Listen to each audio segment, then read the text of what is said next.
Transmitiendo desde las antenas de lava de la maravillosa ciudad universitaria, estamos al aire desde el MUAC. Hoy presentamos Kindai, Gendai, mañana, sobre la temporalidad del arte global. Reiko Tomii en conversación con Cuauhtémoc Medina. Este programa es posible gracias al apoyo de nuestros colaboradores Fundación Japón en México. Ahora sí, vámonos en vivo.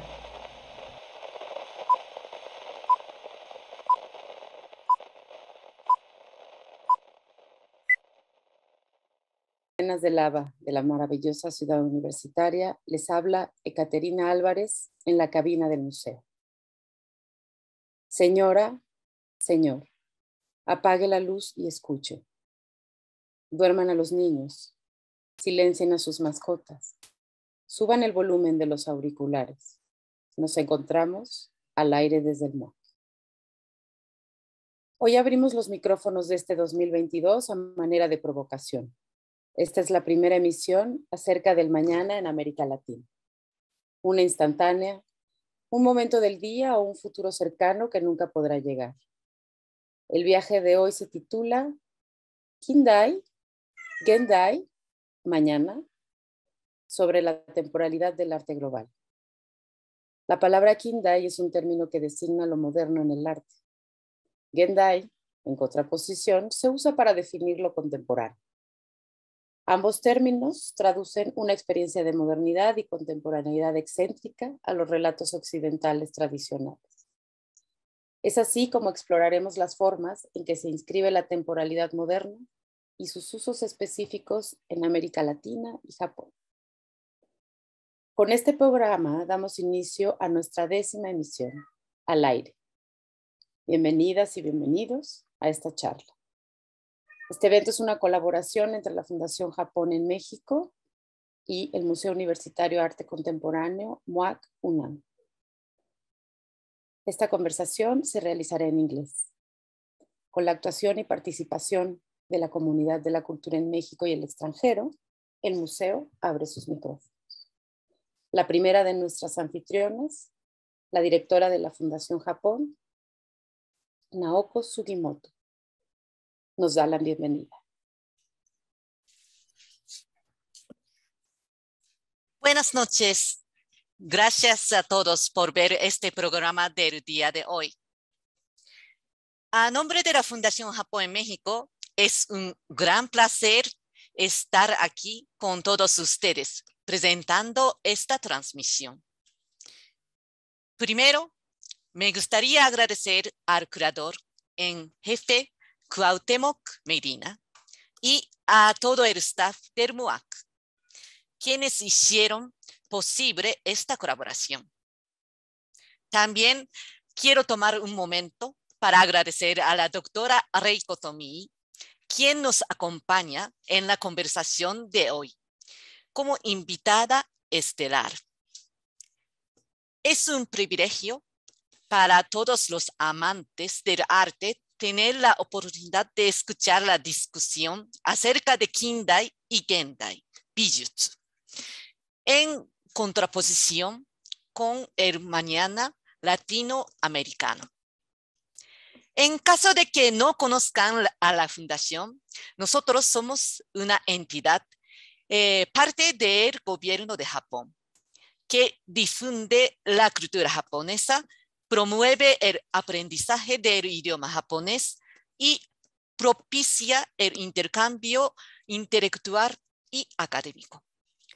El conversatorio del día de hoy forma parte de nuestras actividades para promover el intercambio académico. Sabemos que en México hay mucho interés por aprender acerca de arte moderno y contemporáneo japonés. Además, museo como el MUAC buscan presentar artistas asiáticos como parte de su agenda regular. Muestra de ello fue la exposición de Meiro Koizumi en 2015.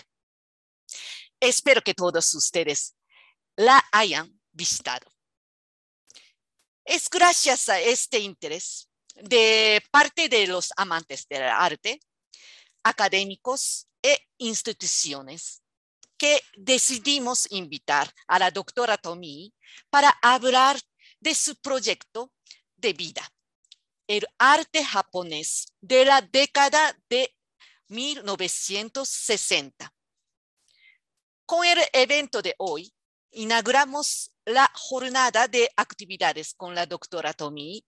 Quiero invitar a todos nuestros espectadores a que revisen la agenda que hemos preparado para este mes y no se pierden ninguna de las conferencias.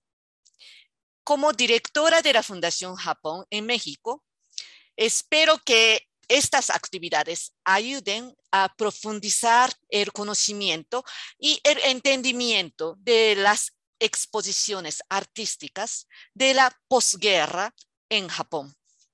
Y también espero que la metodología que la doctora propone con sus investigaciones inspire a jóvenes académicos mexicanos. Muchas gracias por su atención. Disfruten la conversación.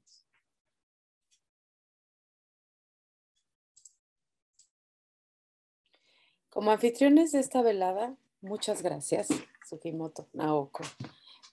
Como anfitriones de esta velada que transcurrirá en inglés, con la promesa de ser titulada lo antes posible para futuras transmisiones, la historiadora del arte y curadora japonesa Reiko Tomii conversa con Cuauhtémoc Medina, curador en jefe del MUAC, en torno a su libro Radicalism in the Wilderness, International Contemporaneity and 1960s Art in Japan, MIT 2016.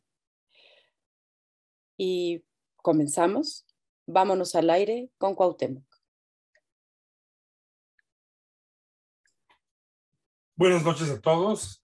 Good evening to everybody.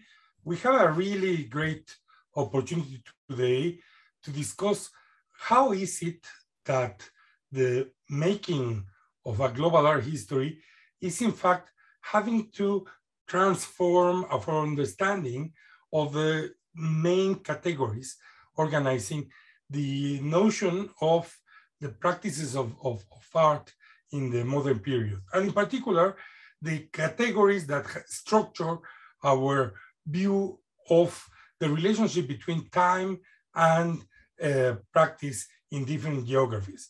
I'm really, really happy to have the opportunity to talk with Reiko Tomii about the different ways in which she has both studied the way the categories of the modern and contemporary developed in Japan in the last 50 years of the 20th century, and in particular, what was the negotiation between those different notions and the awareness of the place of the Japanese contemporary artists in regard to their view of art in the West.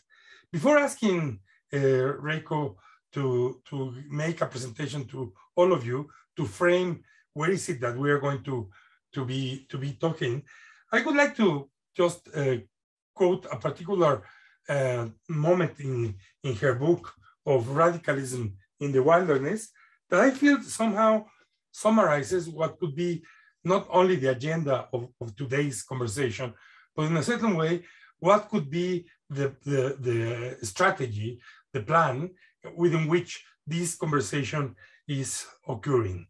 And Reiko told me at one point, trying to discuss what is the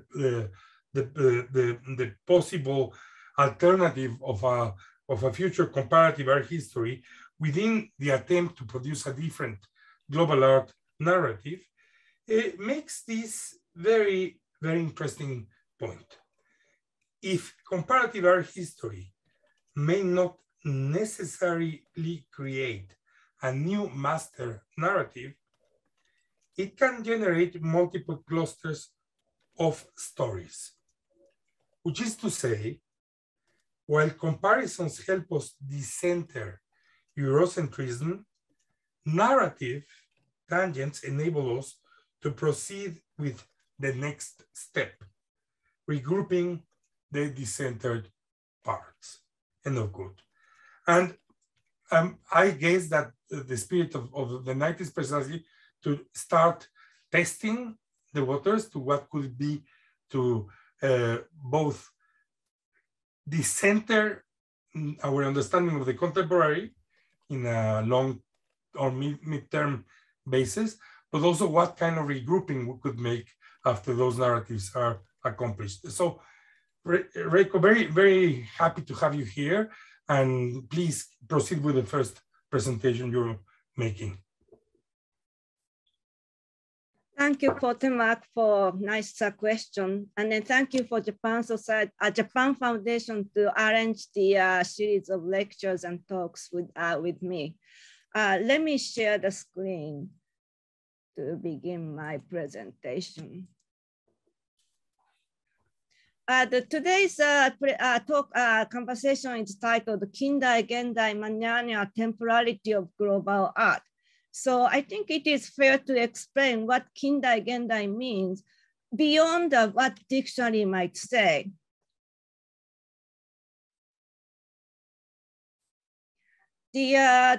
Before getting there, in order to consider temporality of global art, I want to outline a few theoretical and methodological propositions to consider temporality itself. First of all, language defines our thinking, yet our thinking also defines back language. Two, world art history consists of multiple modernisms, with each locale has its own local time and clock. Three, with modernism, import-export is a very tricky and complex business. Number four, the more global we want to be in our perspective, the more local we need to be in detail. That means macro history requires micro histories and vice versa. Number five, local constitutes a macro framework for each locale. So we need to not only think about macro history and then micro history, we also have to think about local macro that clarify the structural framework of each place. Number six, 1960s Japan constitute a paradigmatic site of world art history of multiple modernisms. So I thank Cuauhtémoc for giving me a very good reading list to understand your thinking, as well as what the contemporary Mexican art looks like. I am very impressed by Terry Anderson's argument about postmodernism, especially. This is the first time I learned the Hispanic origins of the word modernism, modernismo and postmodernismo. And I thought it's a reflection of the particular colonial relationship of Latin America and against the center and West. And it signals the discourse of modernismo and then postmodernismo signals the effort to put the relationship in a bottom-up perspective. The interesting thing about the modernismo and postmodernismo, I thought, to me actually, was that the English, French, Spanish, and German, these shared Romance language roots, serving as a common ground. So English modern is French modern, and then Spanish moderna, moderno, and the German modern. And then they will make the noun form of modernity, modernidad, modernitat. And then they all share modern. And then, so in a way, it's interesting for me, seeing from the East, you share something, at least. In comparison to us, Asia has a very different linguistic situation. Not the entire Asia, but parts of Asia are use Sinophone writing, meaning Chinese characters. We share Chinese character. So globally speaking, the Sinophone writing form a distinct cultural sphere. Locally, sometimes it's very confusing. It's very confusing because in Chinese and Japanese, the same word can mean something very different.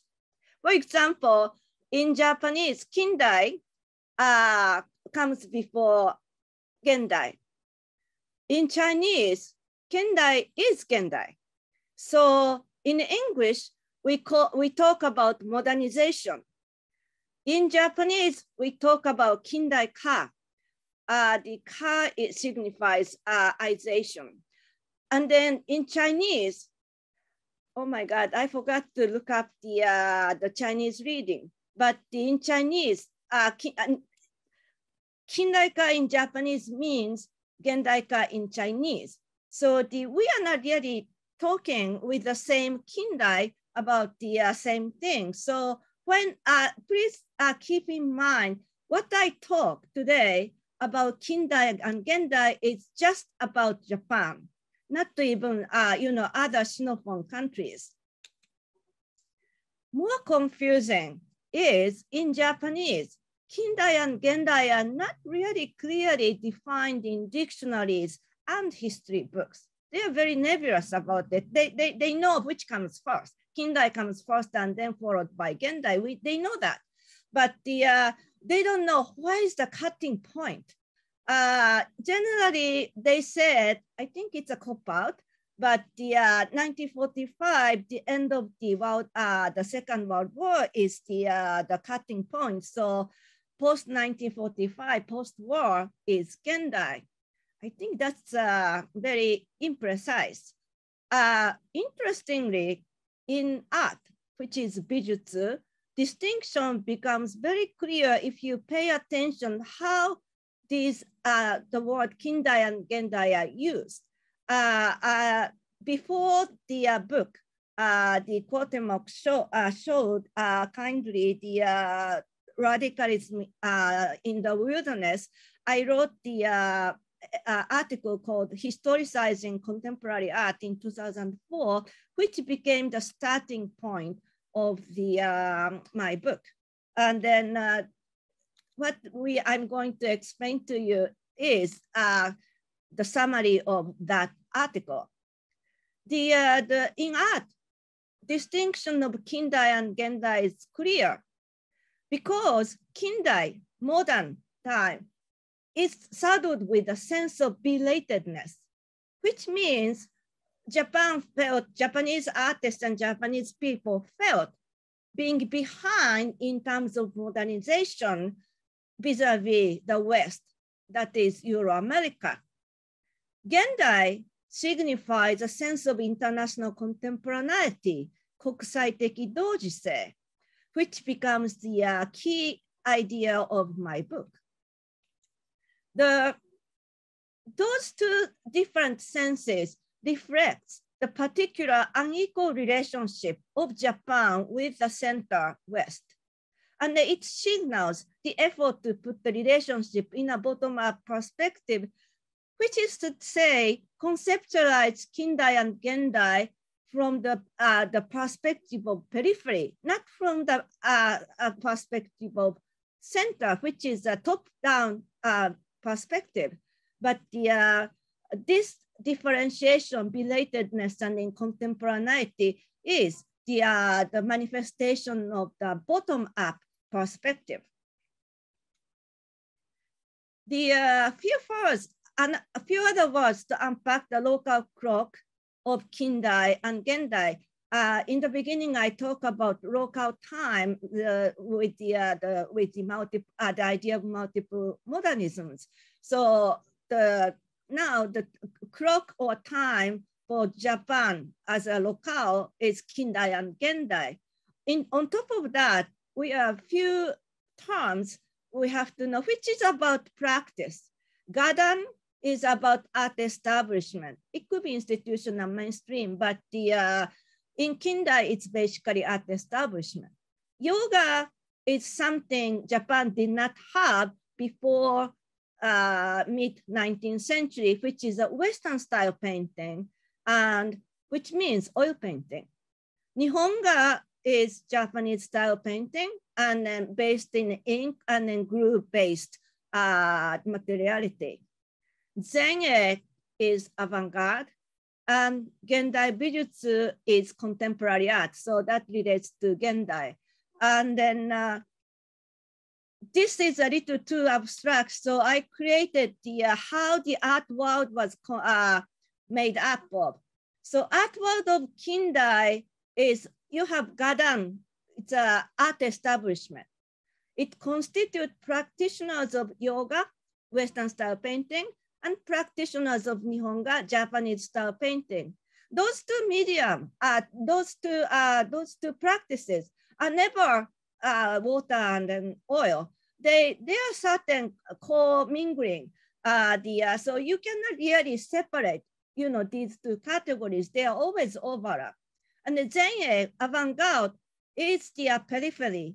They don't belong to Gadan establishment. The only thing is there are also here permeation about the, like a straddling. So there are something, the overlapping. Anyway, this is the art world of Kindai. Yoga and then Nihonga, two pillars of establishment with Zen in the periphery. Now, let's see what happens in art world of Gendai. Is this picture. So there are yoga and Nihonga, and then Gendai Bijutsu comes into as a part of established mainstream or institutional art world. As before, just as yoga practitioners and then yoga practice and Nihonga practice kind of a mingling, Gendai Bijutsu contemporary art also mingles with yoga or Nihonga. So it's not completely separated. It's always like, they are border mingling. The interesting thing is what disappeared. What disappeared from Kindai is Zen. Zen is avant-garde art, and we are so familiar with talking about avant-garde art. But in Japan, Gendai, it disappeared and then replaced by Gendai Bijutsu or contemporary art. And then not only that, the peripheral status of avant-garde practices became contemporary art, Gendai Bijutsu, and it became more mainstream, institutionalized. But the interesting thing is, not the entire part of contemporary art became mainstream. There are always something which would not fit in or register or deviate from the establishment or mainstream or institutions, which I call wilderness. That's my terminology. This happened, or this structural shift from Kindai Bijutsu, modern art, to Gendai Bijutsu, contemporary art, took place in the decade of 1960s. And then that's why I say it's a paradigmatic, time period. That's the period I study, specialize in. So if France claims the concept of modernité through Baudelaire, Japan may claim Gendai through international contemporaneity. The underlying factor is not centrality, but marginality, our position, Japan's position in the periphery, on the margins, that caused a sense of belatedness against the center. And as a result, making a reckoning of, oh, now we are catching up, all the more acute. The sense of international contemporaneity, 国際的同時性, helped the critic Miyakawa Atsushi define Gendai in 1963. Coincidentally, Miyakawa was a Francophile critic. So he studied very closely Baudelaire and then other French philosophers. So it is interesting when he defined Gendai contemporary, he actually referenced Baudelaire, and he was very conscious of going beyond Baudelaire's modernité and then thinking about Gendai. Let's go back to the issue of contemporary and then contemporaneity. In English, I feel, talking about contemporary, I feel English is a very inflexible or unfree or inconvenient word, language, because contemporary as adjective has two meanings, living or occurring at the same time. The synonym is contemporaneous, or second meaning is belonging to or occurring in the present time, now. So now is the synonym here. Accordingly, the English-speaking critics all talk about contemporaneity, and then there are always two meanings: noun form meaning of the same time, and then noun form meaning of the present time or now. The amazing thing is Japanese have two separate words for contemporaneity. One is the at the same time, and then two is the so contemporary one. At the same time, we have the word doji. This literally in Chinese character means the same time. The contemporary to present time is Gendai. And then this is this period, this era in literal translation. Accordingly, contemporaneity, two meanings is represented by two different words, doji or doji-sei, or Gendai or Gendai-sei. This sei is now making suffix. We might use a teki adjective making prefix suffix too. But this was already amazing discovery for me in 2003. It's not really discovery, just, I confirmed this while articulating how Japanese critics and artists came to think about international contemporaneity and then contemporary art. This is a crucial difference between English language and Japanese language, and then the way you think about the world and yourself. Language of temporality. So another language of temporality is modern art. This is art of modern time. In Japanese, Kindai bijutsu, which is art of modern times. But following my explanation, you can understand Kindai bijutsu formed in Japan in the yoga, Western style painting, and then Nihonga, Japanese style painting, under the state of belatedness, or with the consciousness of belatedness. We have to catch up. France has already Cubism, Surrealism, blah, blah, blah. We have to catch up. We have to study Impressionism, Post-Impressionism, Cubism, and abstraction, and Surrealism, and so on and so forth. This time lag, the sense of time lag was considerable for Japanese practitioners. In English, contemporary art is art of contemporary times. For Japanese, when we say Gendai bijutsu, of course it's an art of contemporary times, but that embodies the state of international contemporaneity, meaning what we are doing, well, it's the, they're doing the same thing in Europe or America, or historically speaking, if we look back, we actually can see what Japanese artists are doing. We can see parallel or similar practices, expressions in Latin America too. So that's amazing. That's a real development of modernism in the post-war decades. What I explained so far was about Japan looking looking at West and then in relation to Japan. But historically speaking, if we look at the whole world, actually something similar is happening, although with different speeds at each place. And then so that's why when I say 60s, Japan is a paradigmatic site. That means what Japan discovered in the 60s, we can actually use to unpack the world art history of modernism for the entire world in a more decentered way, as Cuauhtémoc wanted to know. So this is the key to the decentering.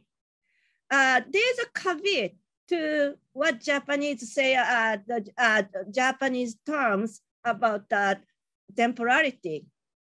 After Kindai Bijutsu came Gendai Bijutsu.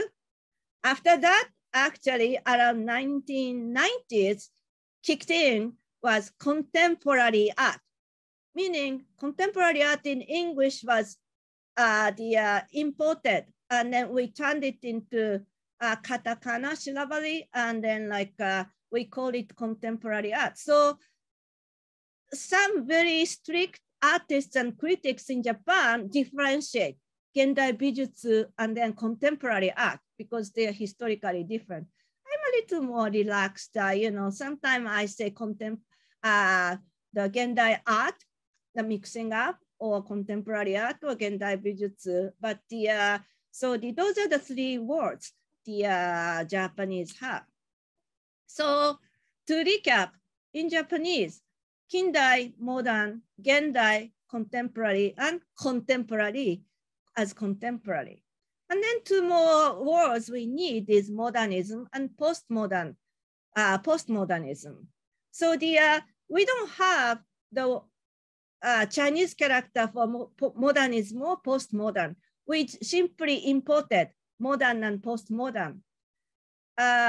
I started my art history study in late 1970s, and then came to the United States to study, do my doctoral degree in mid-80s. For a long time, I didn't know what modernism means, because when I studied art history in Japan, nobody was talking about modernism. People talking about Kindai and Gendai, but not modernism. And then late 70s to early mid 80s, that's when the postmodern discourse kicked in English-speaking sphere. There again, the slowness, and then French was earlier, the American came a little later, and then the British are kind of in between, and then Japan came around to the warm-up to modernism, maybe late 80s. So those are modernism and postmodern. Those are very new concepts to me back then. Now, temporality is about time, and then world art history requires geographic view. So the geographies of temporality is important thing to think about. So temporality is inevitably linked to geography because each locale has different time or clock. And then time-space coordinates. Well, usually we talk about like a factory, like a GPS give you the time-space coordinates actually with the time, inevitably built in, or scientific, like a thinking, you need time-space coordinates, but it's actually fundamentally historical and then contextual. And the localization, by which I mean considering of local specificities is key to understanding local time. Cuauhtémoc, I can stop here before I go into the two examples of art. Or so can I get out of my slide then? Yeah, I just want to ask you a favor. Can you put the last slide, the diagram you have, and we can probably talk from there because it's very useful. Okay. Yeah, you went beyond. Yeah. I want to start saying, Reiko, that I was very surprised, and I probably should say delighted, to read about your interpretation of the way these different categories were produced in Japan, because of a very specific, almost egotistical reason. I shared you an article I wrote 10 years ago when I was trying to make, in the context of a very general debate about what is the contemporary, a point about saying, on the one hand, that the contemporary has become a word to replace the modern, and that is important. I will come back to that because it has to do with the way a noun becomes a category, which is what happened with the modern. And I think that's something that could be added in relation to something of what you said here. But particularly because I was making the claim that for the first time, the periphery and the center are not interpreted, experienced, or argued in relation to a temporal delay. And that effectively, what contemporary implied was the contemporaneous of practices anywhere in the world. So that well, I was really amazed. I was deeply touched, was the fact that what I was trying to explain 10 years ago, and if you look at the different debates that eFlux produced about that subject, but it was actually a conference in China. And I need to say that I actually made a point of being very happy of finally having arrived to the center of the world to make my words back then. I was particularly struck on the fact that that point, that was something that I was saying that was very different from the other analysis of this concept from people from particularly Europe and the States. So it was a peripheral vision, to use your own language, was exactly the sense that you're trying to highlight. That the weight here, in my view, the difference is that in your text, you're describing the sense of belatedness that is still very much what is coming out from the arguments and comparisons coming from the first half of the 1960s, from critics and from artists in relation to the West, that they are basically, at one point you say, valuing or recognizing the modernity of artworks and artists because they are reaching out to what supposedly the West had already achieved. And what I was implying, and of course, the notion of contemporary involves the end of that problem.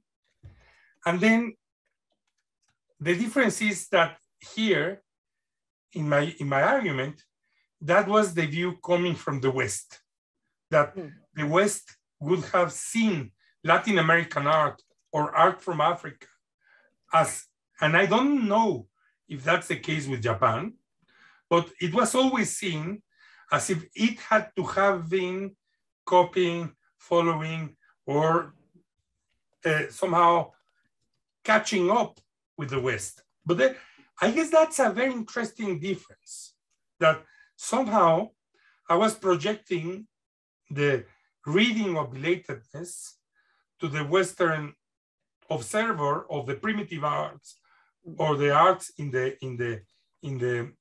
Latin America. Let me give you, I'm going to quote an artist from Fluxus that saw an exhibition I was showing him, but with slides, and said, I didn't know that you could have contemporary art in Mexico. That is the view coming from the West into these regions.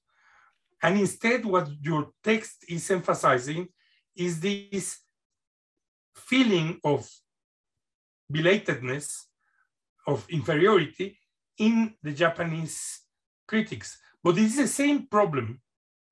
And so it was really, really interesting in my view that the question of the view of temporality seems not to be imposed in Japan, but to be more of an internal judgment.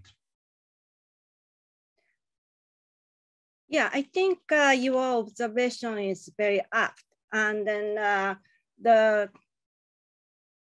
how do I say, the issue of copying, following, and catching up is what I didn't, I kind of hinted at by when I said with modernism, import-export business is very tricky.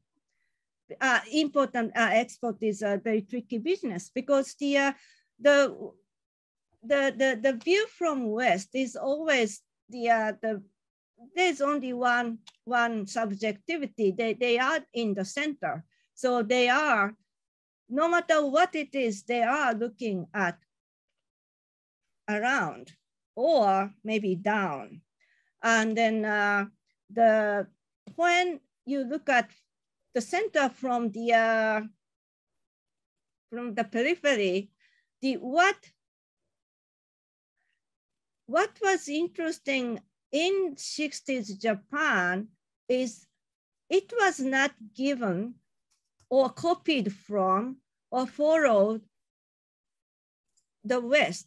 The practices of 60s, of course, it's already transnational time. So there are certain connections and then like a certain the informational flow, but they are not like now, not like 90s. 60s is still very isolated time compared to 90s and 21st century. So surprisingly, like there are many artists who are not so conversant about the international or the West or European beyond the looking at the art magazines and then so on and so forth. It's such an indirect influence. And then another thing is that indirect influence not always comes at the same time. You know, it's always delayed and so on and so forth.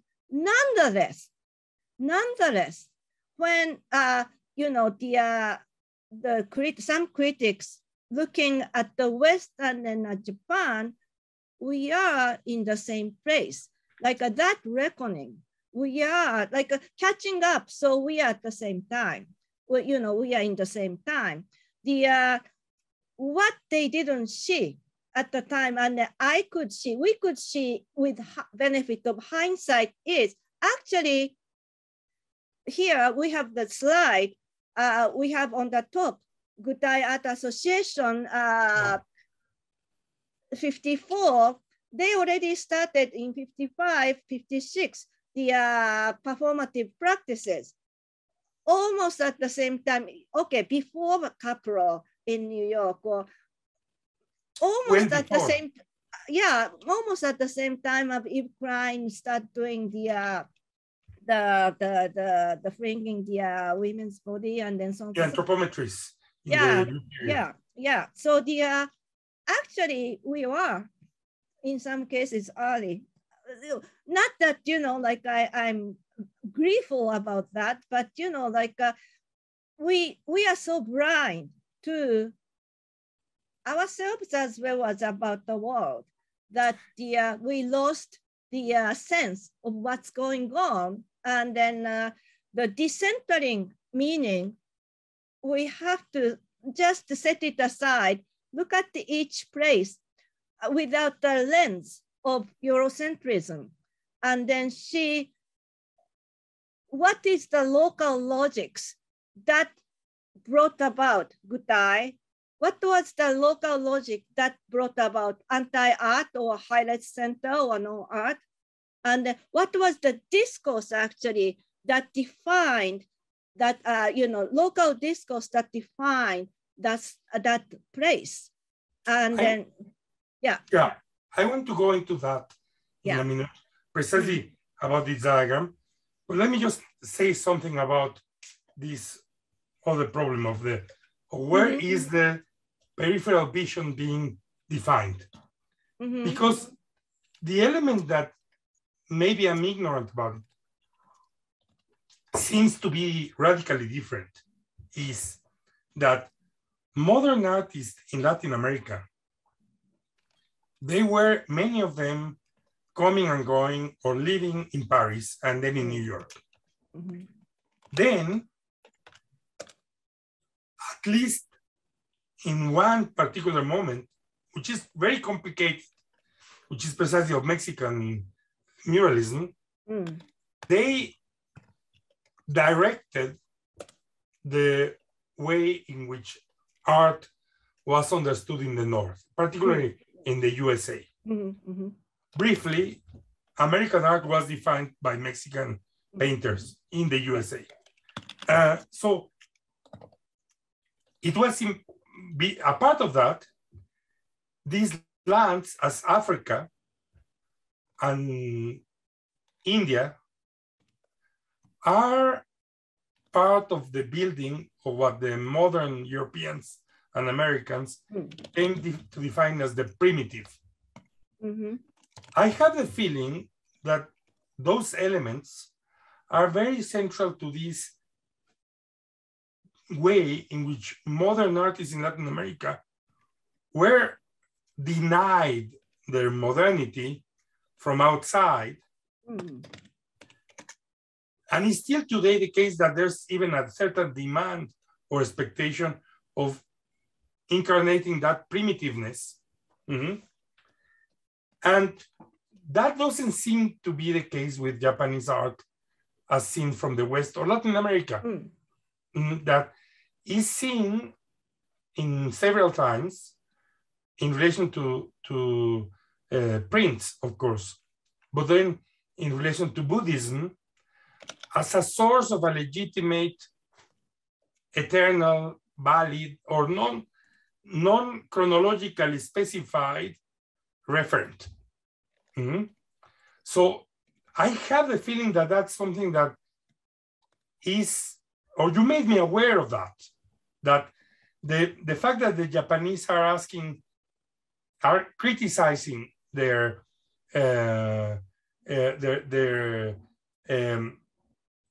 Kindai Bijutsu in relation to a local comparison with the West is something that in my reading of what happens in Latin America is not that important until the 80s.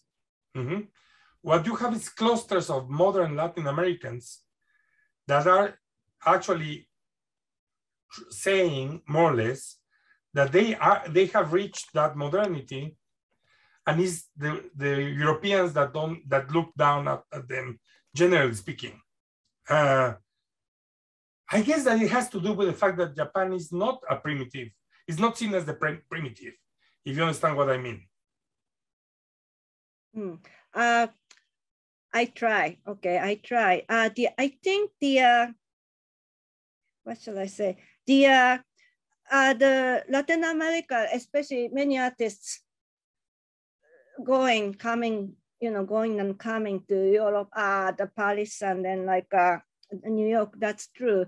More so in a way, the distance, the physical distance, geographical distance is actually much closer than the Japanese artists had. That's a very different relationship.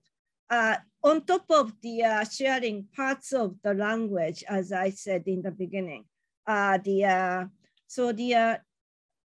then the what you say non-chronologically specific, viewpoint from seeing from the West is the Japan being seen as a primitive, because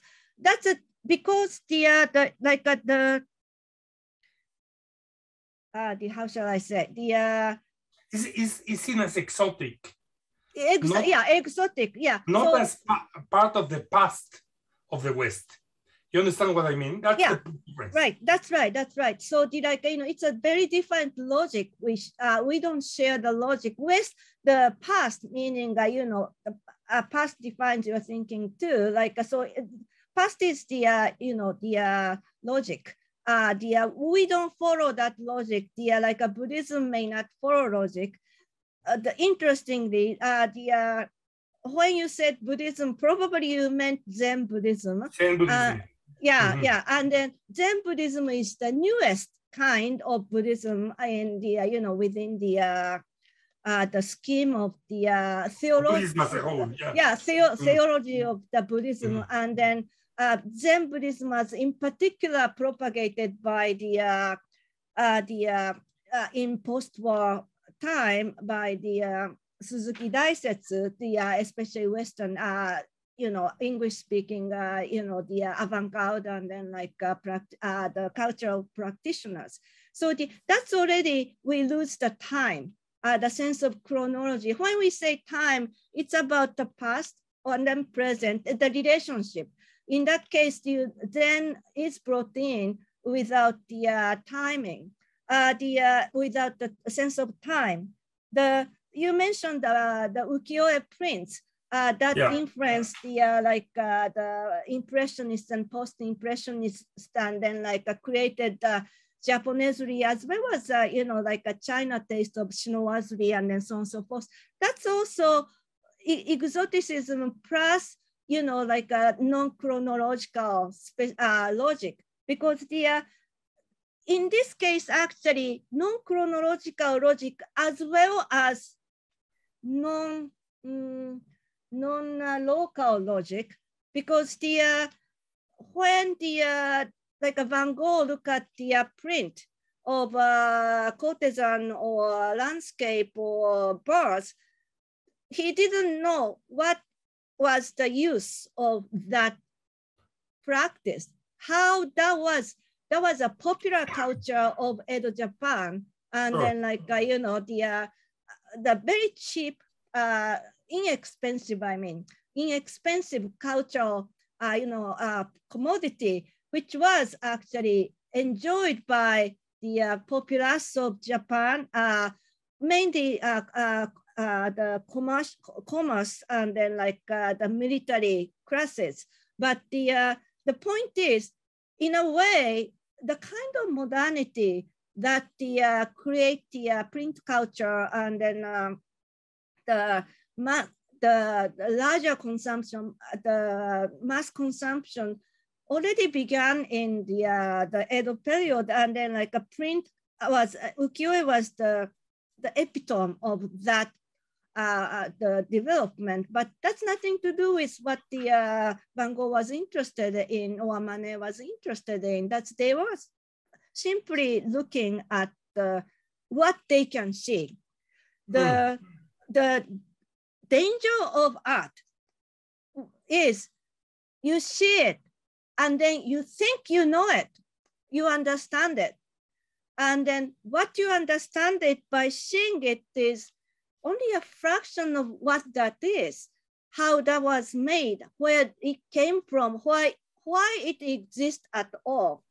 That, in order to understand that, there are all sorts of knowledge, you need to understand that, but it didn't come like that. So on top of non-chronological as a useful critical term, we have to have some critical term to this and the term, maybe non-contextual.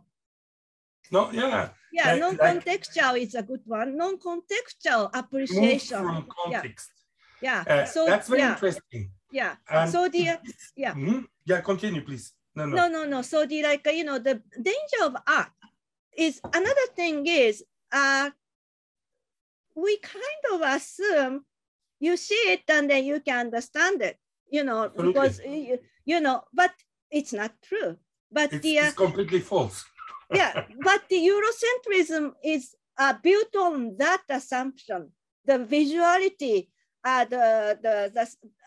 the emphasis on visuality, and then the visual can be shared by humanity as a whole, yeah, there are certain kind of visuality we can share, but the other kinds you cannot share. And then like that understanding was not there back then. Even now, we have problem just looking at something and then we think we know, but we don't know. And then so the reckoning or reminder that you see it, but you may not know it, is the essence of decentering, I think. I guess that the reason why the West thinks that has to do with the way the Catholic image was defined in the 16th century in the Trent Concilium as something that the laymen or the idiots could understand against the writing. Yeah. But I want to come, because we don't have a lot of time, I want to go into your scheme about Han Geijutsu, Hai Geijutsu, because that's another part where I was extremely excited. I was jumping when reading that, and I will tell you why. This one is a little bit more specific, because what you argue, which is extremely interesting, is that particularly after Tono Yashiaki came to define Han Geijutsu in the early 1960s, the notion that the practices that were coming from Gutai and involved the higher ed center and zero dimension were understood as anti-art. They somehow they were pairing that, and that was very much in time with this whole phenomenon that is very slippery, but extremely interesting, of neo-Dada in the West and Latin America. And there could be a lot of things to do about it. And I always thought that it would be a great show, neo-Dada, in a more international way. But what is really, really extraordinary is that that concept that becomes associated with the idea of the descent into the everyday argument of Miyakawa Atsushi, somehow becomes established and becomes alien to the most avant-garde artists, that by the late 60s, we're turning to what the West understands as conceptualism, or pieces involving language art, be a part of a very specific understanding of the logic of the found object or the ready-made, which is the school of things of somebody like Narita Kutsuhiko. Now, all that, of course, and performance art and Gon and the play are there. But what is really extraordinary is that non-art, Hai Geijutsu, becomes the common argument about how this, let's say, antagonism against the established practices, both traditional and Western, suddenly becomes in the invention of a completely different field that at the beginning was precisely defined by the denial of producing, of not, of the attempt of not making as a category, which is monoha, I understand. Now, what I find fascinating of this, because it's an incredibly coherent theoretical point of view, and you make the right point of the parallels of Hai Geijutsu with the concept of dematerialization, is that you immediately remind me, and I'm going to probably to ask you, can you take your sharing of this so I can share you something for a moment? Because you need to stop the sharing. I'm sorry. No, Yeah. Because I just want to show you something that you surely know, or I'm totally sure that you know. And it's that this is another setting, and the manifesto by George Mashunas from 1962. And the important thing here is that his understanding of non-art was that of getting out of any aesthetic production into a direct enjoyment of reality, like getting rid of painting to enjoy the sunrise, and the Fluxus event as the transitional mode towards non-art, right? And later on, he, in several documents, makes a whole number of arguments to introduce the notion of anti-art and non-art as part of Fluxus against art. And he got really annoyed. I'm just going to summarize the content of this diagram of 1967 that I was very busy about at one point. He's very, very angry because the conceptual artists are changing the concept of art, and then non-art is becoming nonsensical.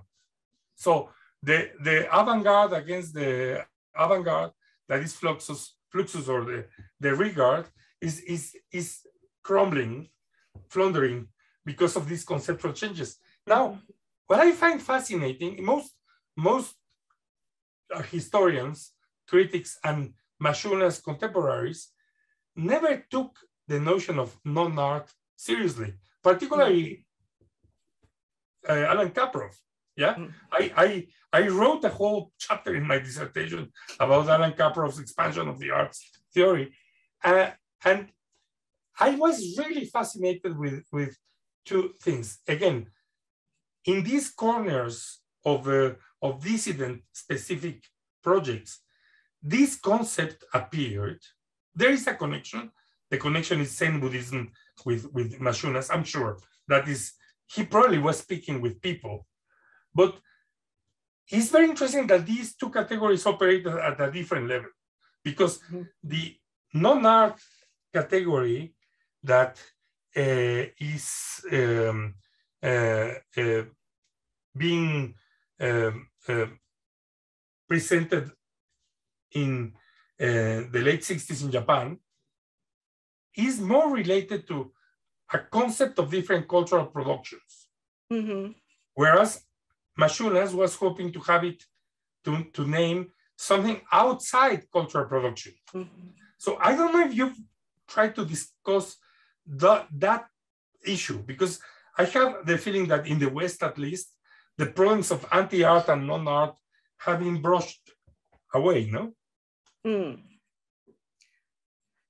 Well, let's go back to my screen then. Yeah, Highlight Center. Yeah. Oh, you want to go back to Highlight Center? Or well, I don't know, because it's part of this problem, no? Yeah. Since you talk about the Mashunas, like we could go back to Highlight Center, because the Highlight Center, about the localization, Highlight Center was kind of forcibly made into part of Fluxus. Well, forcibly may not be a good word, because we have an intermediary like Shigeko Kubota, who told the Mashunas about what's going on in Japan, and then he was so excited in terms of neo-dada type, anti-art type things going on, and then like he adapted, I think, Highlight Center cleaning event. This is a very famous street cleaning, which is in the official title is Campaign to Promote Cleanliness and Order in the Metropolitan Area, or in English, Be Clean, like you can see in the billboard. And then the point is, you do improbable cleaning of the public street with the toothbrush or like a rag or those things, and then you are actually into the invading the public sphere, public space. You can see they are passers by, and then even they interact with the on the rightmost the picture, the guy in black is the employee of the newspaper company, which has a glass case outside the building that has the, show that day's newspaper. And then like the Higher Center member is like actually cleaning him too. So but they were actually in a way globalized by Fluxus, and then cleaning event become street cleaning event, date unknown. And then the instruction event score is like performers are dressed in white coats like lab technicians, and then they go to selected location in the city, and then like a sidewalk, and then the clean very thoroughly. They have to clean it very thoroughly with various devices not usually used in street cleaning, such as dental tools, toothbrushes, and then so on and so forth. And then that's not incorrect. Just like the Zen Buddhism is practiced all over the world, and then that's not correct. I'm not saying that's not correct. That's on one level that's correct, but and then you can do. They did in 66 stage the presentation of Higher Center street cleaning event, and then that has been this work has been restaged again and again and again in relation to Fluxus, into this century. But originally it's not like that. Like Machunas neglected the entire context. Again, it's his non-contextual globalization. It came with the flyer. This is actually the key to the work. And the important thing is it was the time of Olympic. So you can see the illustration Akasega Genpei, the member made, in a funny way, recaptured the history of a 60s art. And then because the Tokyo metropolitan government decided to promote cleanliness, since foreign tourists and then dignitaries are coming, we have to clean it up, clean the city up. And then so there are cleaning campaign going on, and then in a regular way. And then so they took it, the upside down, and then okay, let's clean very, very closely, very, very cleanly, very, very meticulously. What you can use? Yes, we can use toothbrush and then to clean the manhole lid, and then so on and so forth. And then even the police said, "Thank you for hard work. It's real." They did say that. They thought because they look so official, it's a real thing. It was not a real thing. It's a critique of the government, the regulation of the urban space.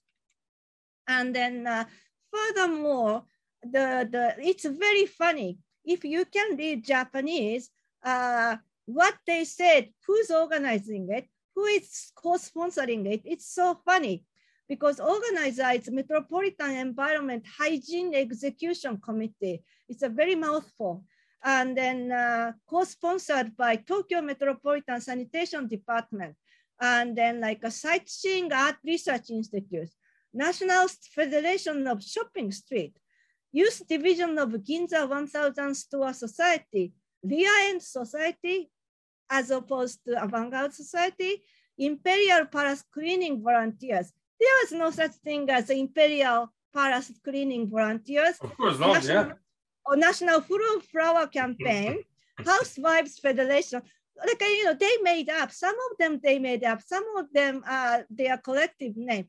It's hilarious, it's a riot actually. And then that's all forgotten, decontextualized.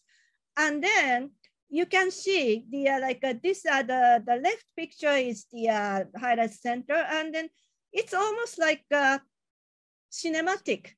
They are very much involved, immersed in cleaning, and then a salaryman just walking by, maybe glancing at them, but okay, nonchalant. He's not really paying attention.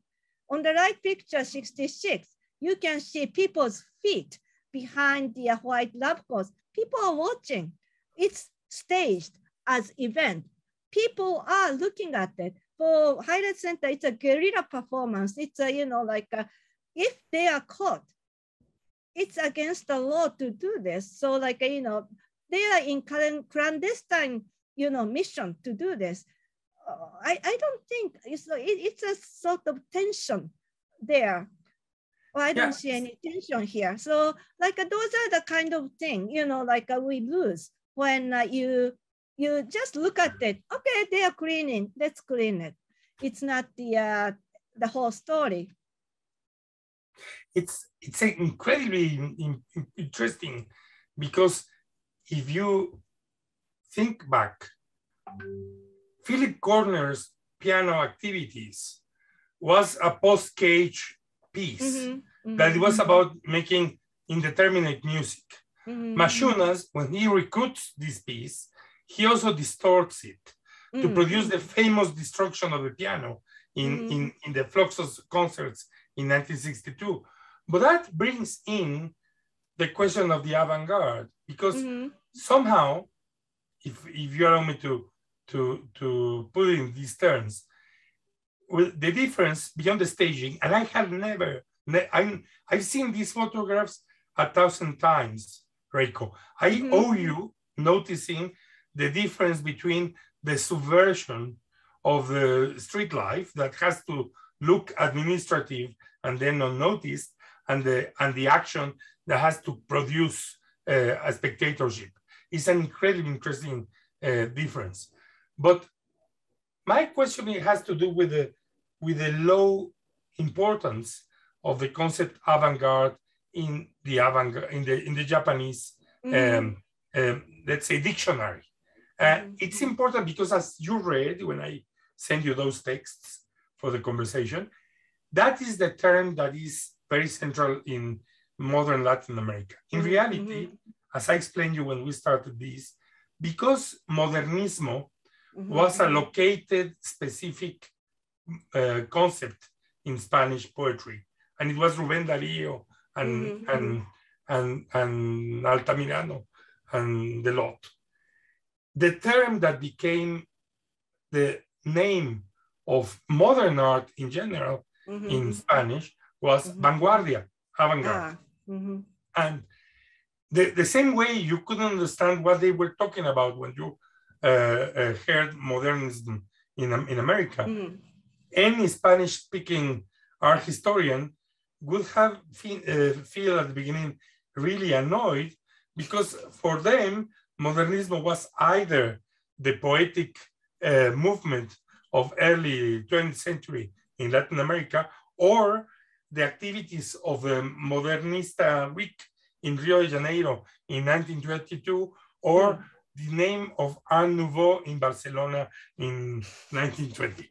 So, and because the term had been, so to speak, burnt in the 90s, 20s, people stick to using avant-garde up to the 80s, 90s. I see.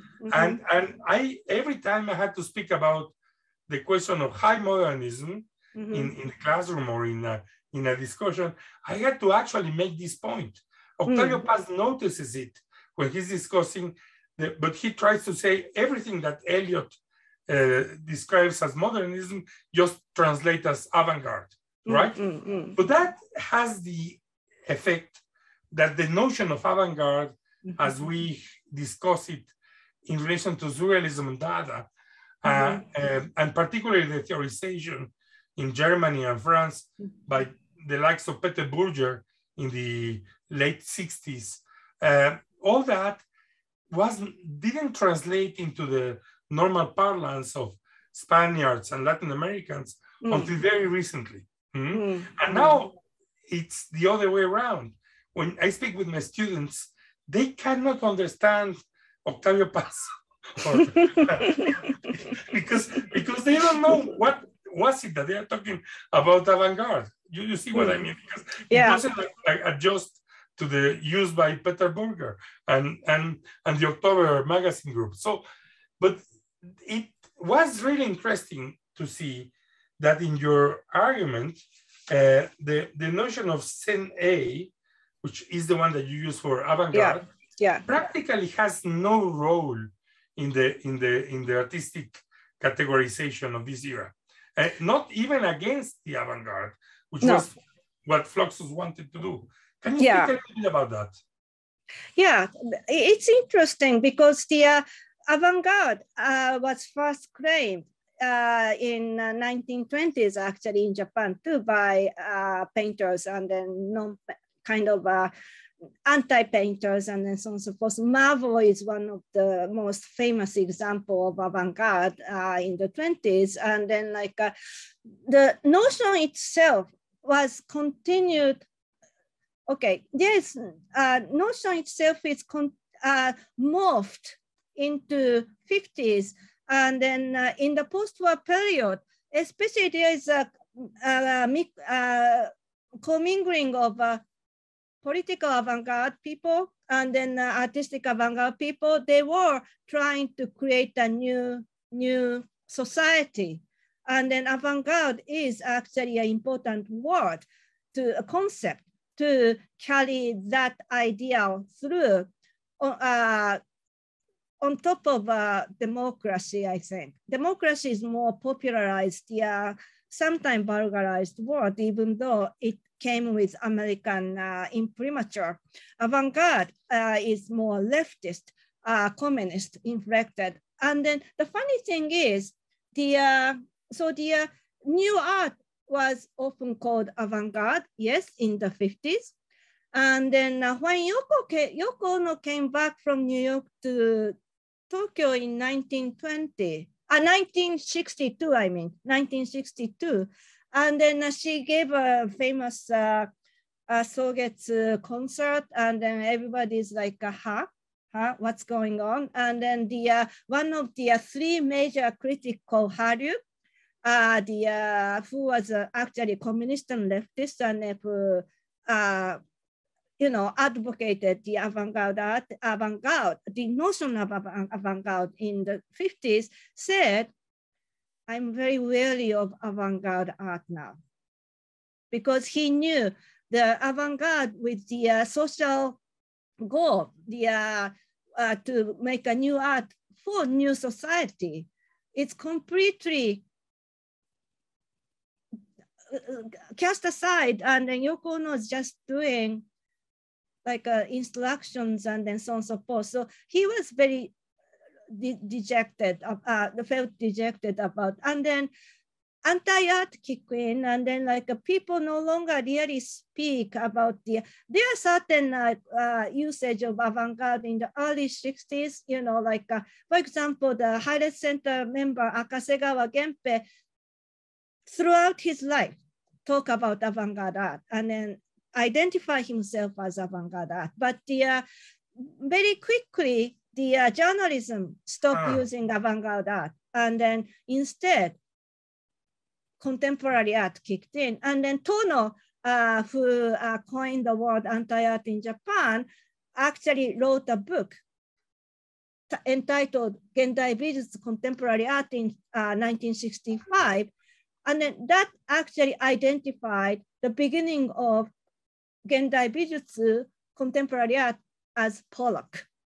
But Akasegawa Genpei was practically a terrorist, if you allow me to in some way. So it makes sense that he, especially after being with Mashunas and these people, that he came back to Japan to actually create trouble, and the model 1,000 yen trial, really made trouble. Yeah. I was hoping, however, to ask you to probably go on discussing the piece by Gon that you have in relation to one question, and is the piece by the play, which is that when you speak about collectivism in Latin America, it means the revolution. They cannot avoid it. I mean, it's something very, very annoying if I tell you the truth. They think, why people make a collective? Because they're going to make the revolution. And you have a different situation with a group like the play in Japan and in general, no? Can you speak about that piece? And probably that could be the start of that.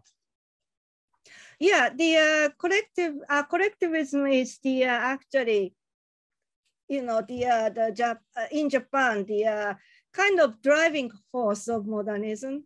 And then without collectivism, Japanese art, as we know, would not have,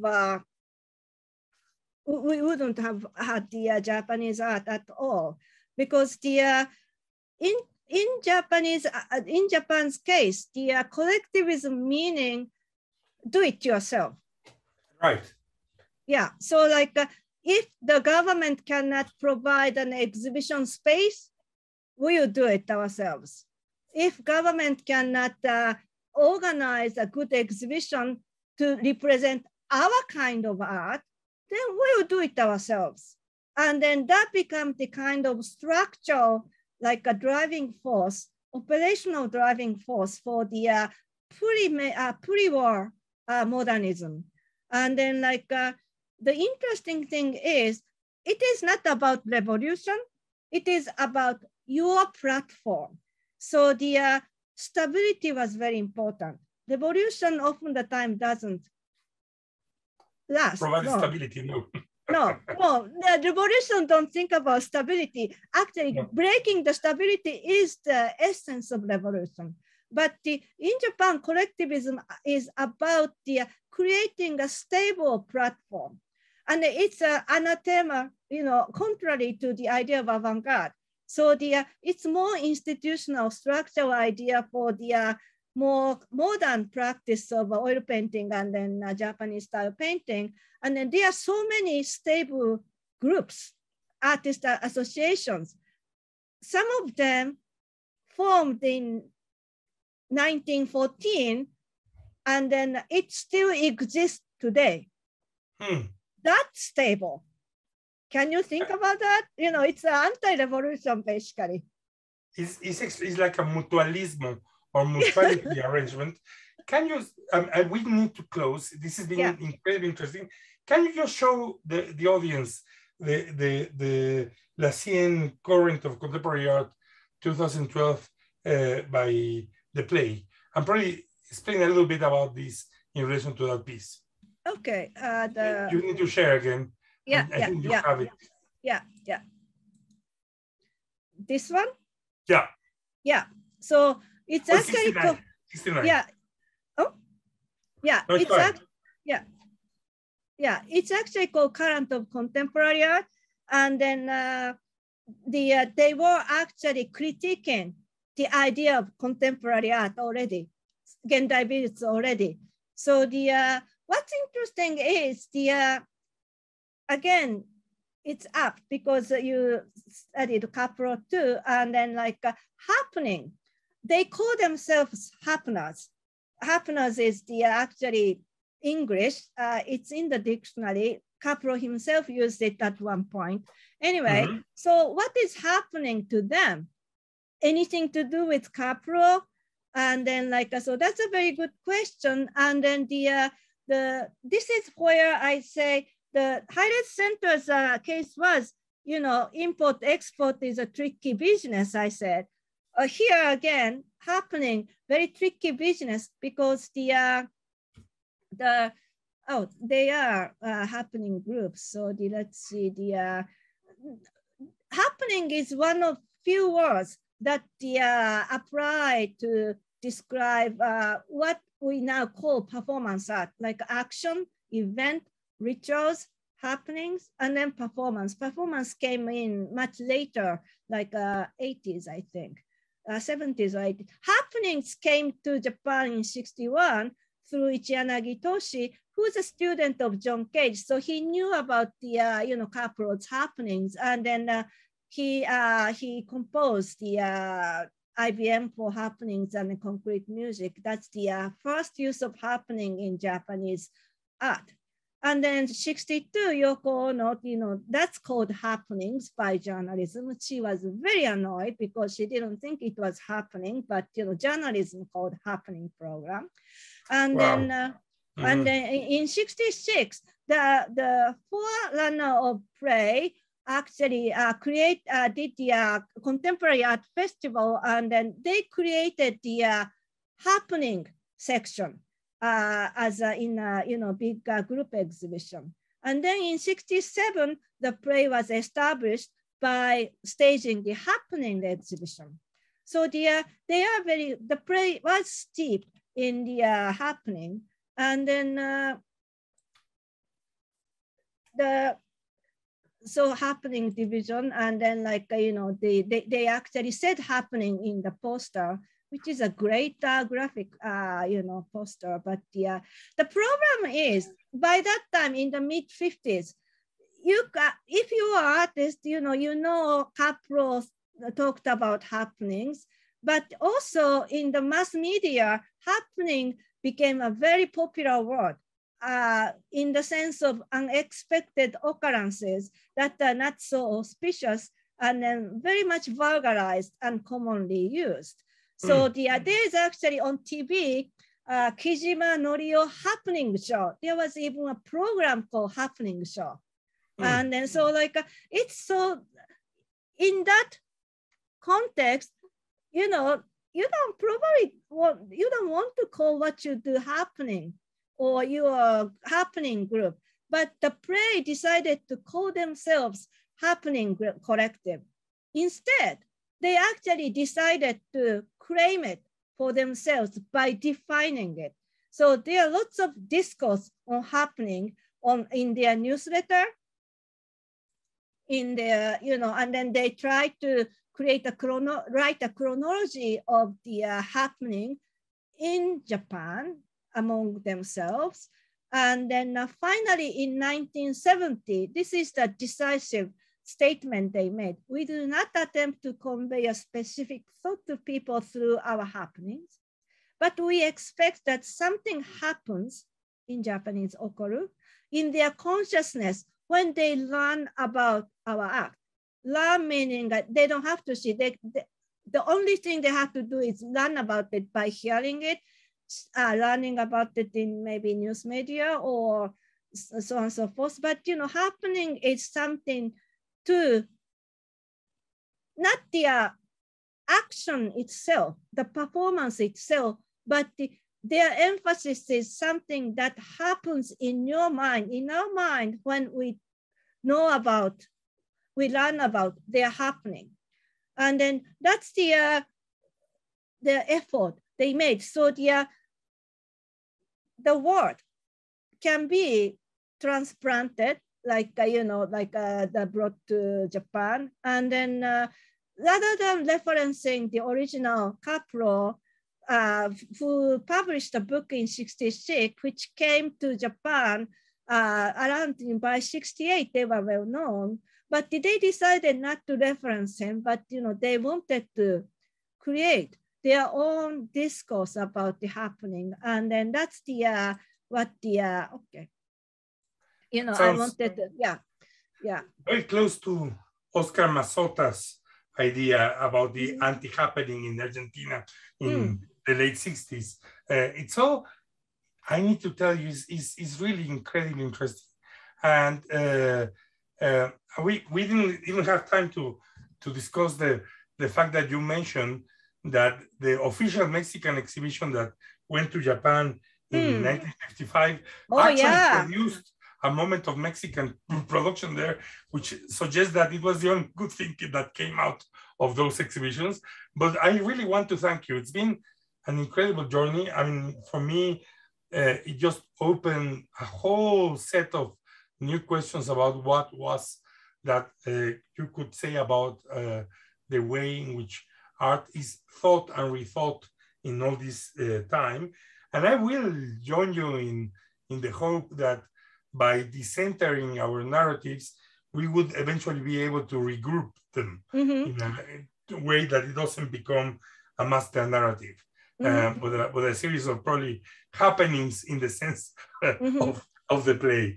And thank you. It's been really great. Thank you a lot. Thank you. I will keep on reading you. Yeah, actually, we are already regrouping, you and me, because you decenter on your end with the Latin American art and Mexican art. I kind of decenter by way of Japanese art, and I talk about Japanese art, and you say, okay, in Latin America, in Mexico, this, and then like, you know, I talk about the plays happening, and then you talk about anti-happening, and we are actually regrouping already. Thank you very much. So I hope to continue this. We will. We need to actually make it happen. Yes. So now I think we need to go Yes. to the goodbye moment by Caterina. Thank you, Reiko. Thank you. Muchas gracias. Gracias a la participación de nuestros invitados. Gracias, Cuauhtémoc. Gracias, Reiko, a esta distinguida velada. De nuevo a la Fundación Japón y a nuestra comunidad volcánica. Los invitamos a estar atentos al anuncio de nuestra siguiente emisión de jueves. Sigue nuestra programación, por favor, desde el hashtag MUAC donde estés. Y hasta la próxima. Buenas noches, que descansen.